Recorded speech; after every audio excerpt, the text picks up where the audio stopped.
दोस्तों, कई बार ऐसा देखा गया है कि मरीज हमारे बताए अनुसार ना चल के किसी न किसी दबाव में आकर, दबाव जो कि परिवार का भी हो सकता है, दोस्तों का भी हो सकता है या फिर समाज का भी हो सकता है, किसी भी दबाव में आके वो हमारे इलाज को ना फॉलो करके अपना इलाज ही बदल देता है। और उसका ये कदम उसे बहुत भारी पड़ता है। जिन लोगों से वो सलाह लेता है ना, और तो और बोलो किसी भी तरह के मेडिकल फील्ड से बिलोंग नहीं करते। इवन सलाह देने वाले लोगों को इस चीज का अंदाजा भी नहीं होता कि उनकी सलाह के कारण होने वाले दुष्परिणाम से मरीज को जिंदगी भर पीड़ित रहना पड़ता है। दोस्तों, आज आप सबके सामने जो मैं वीडियो शेयर कर रहा हूं, ये मरीज आज से 1.5 महीने पहले हमारे सेंटर पर आए। इन्हें आधे शरीर में कमजोरी थी। मरीज को चेक किया, उसकी पूरी हिस्ट्री को प्रॉपर सुना और एमआरआई की जांच कराने के लिए हम लोगों ने एडवाइस किया।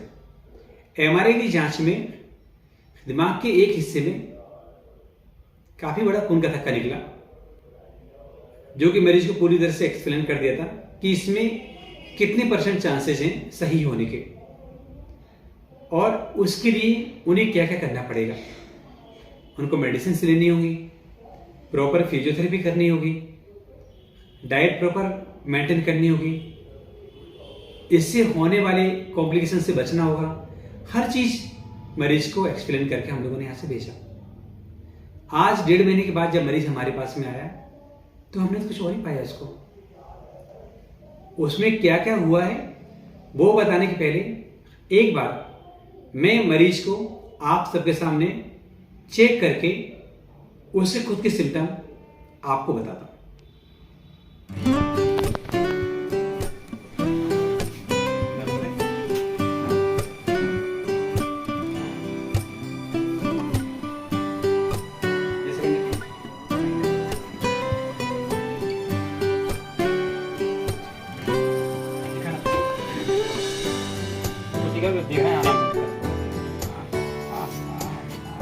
पैर सीधे रखिए हमने। क्या दर्द हो रहा है क्या? ये देखो, बहुत दर्द हो रहा है। एक इस हाथ को फिनिश करो, ये भी दर्द हो रहा है। एक हाथ छोड़िए, हाँ ऐसा करने जी। देखिए, मैं आपके एक कलाई के मूवमेंट कर रहा हूँ, इसमें भी तकलीफ हो रही है, उंगलियों में भी तकलीफ आपको हो रही है, आपकी कोहनी के भी मूवमेंट अगर मैं कर रहा हूँ आगे पीछे तो उसमें भी तकलीफ हो रही है, और ये कंधे भी आपका जोड़ में दर्द हो रहा है। जब आप पहले दिन हमारे पास में आए थे तो आपको बोला था कि आपको मालिश नहीं करनी है, किसी भी तरह की मसाज नहीं करनी, किसी भी तरह का ऑयल लगा, आपकी जितनी करनी है वो सारी एक्सरसाइज करनी है। एक्सरसाइज को सबसे ज़्यादा 2 घंटे में बच्ची आपको बताएं, लेकिन आपने पता नहीं किसी भी कारण से मालिश कर दी। मालिश करने की वजह से आपकी जो अंदर की जोड़ है वो जाम होने लगी, आपकी मसल टाइट हो गई। जब भी कभी किसी को पैरालिसिस एक बार हो जाता है तो उस कंडीशन में उसकी मालिश नहीं करनी चाहिए। अगर मालिश करते हैं ना तो हमारा केस सही होने की बजाय और बिगड़ जाता है। आगे से इस चीज़ का ध्यान रखना कि ऐसे केस अगर आपके नॉलेज में कहीं भी मिले, आपको सख्त मना करेगा, आपको किसी भी मालिश नहीं करना है, आपको सिर्फ और सिर्फ एक्सरसाइज करनी है। एक्सरसाइज जितनी आप करेंगे उतना आपको इम्प्रूवमेंट आएगा। अभी आपका जो 1.5 महीने का टाइम है उस टाइम में आपको जितना इम्प्रूवमेंट आना चाहिए था उतना नहीं है, बल्कि आपको दर्द होने लगेगा, मसल्स और टाइट हो गए। तो इस टाइट को कम करने के लिए आपको कुछ एक्सरसाइज बताऊंगा, कुछ स्ट्रेचिंग बताऊंगा, साथ में मेडिसिन भी आपके लिए जिससे दर्द कम होगा। लेकिन अब आपको एक्सरसाइज स्ट्रेट करनी है, अगर आप अभी भी नहीं करेंगे ना तो फिर सही नहीं कर, ठीक है ना। अभी जो मैंने मरीज को चेक किया है, आपने देखा होगा कि पैर की जो मूवमेंट है वो तो फिर भी अच्छी है, लेकिन हाथ में थोड़ा भी मूवमेंट कर रहा हूं तो मरीज को बहुत तकलीफ हो रही है और वो बिल्कुल भी बर्दाश्त नहीं कर पा रहा। पता है ये क्यों हुआ? ये सिर्फ इसलिए हुआ कि इन्होंने बिना किसी एक्सपर्ट की सलाह लिए इनके दोस्तों से या रिश्तेदारों के कहने में किसी तेल की लगातार इनके हाथों की और पैरों की मालिश की। मालिश करने से इनकी मांसपेशियां पूरी तरह से अकड़ गई, जोड़ अंदर से जाम हो गए।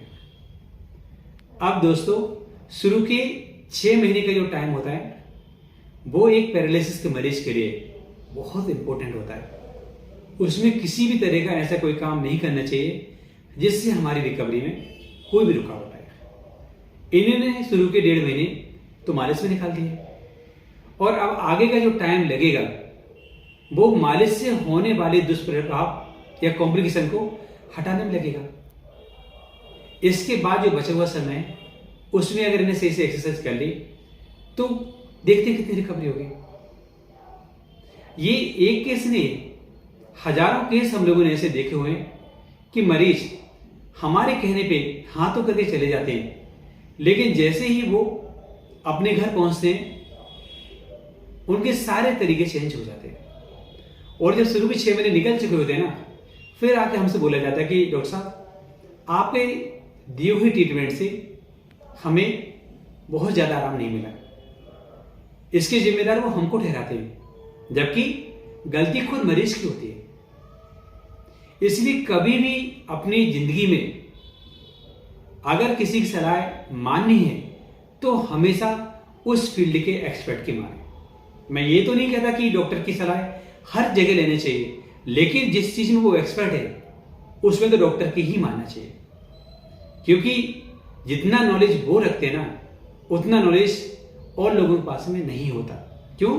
क्योंकि वो उस चीज के एक्सपर्ट नहीं होते। लेकिन इस तरह की गलतियां अगर एक बार हो जाएं और एक बार टाइम निकल जाए, उनको रिकवरी करना हमारे लिए भी कभी कभी असंभव हो जाता है। तो अभी इस वीडियो को शेयर करने का मेरा एक ही उद्देश्य है कि आप सभी के कांटेक्ट में जितने भी लोग हो, जहां भी आप इस तरह की समस्या को देखें तो लोगों को समझाने की कोशिश करें।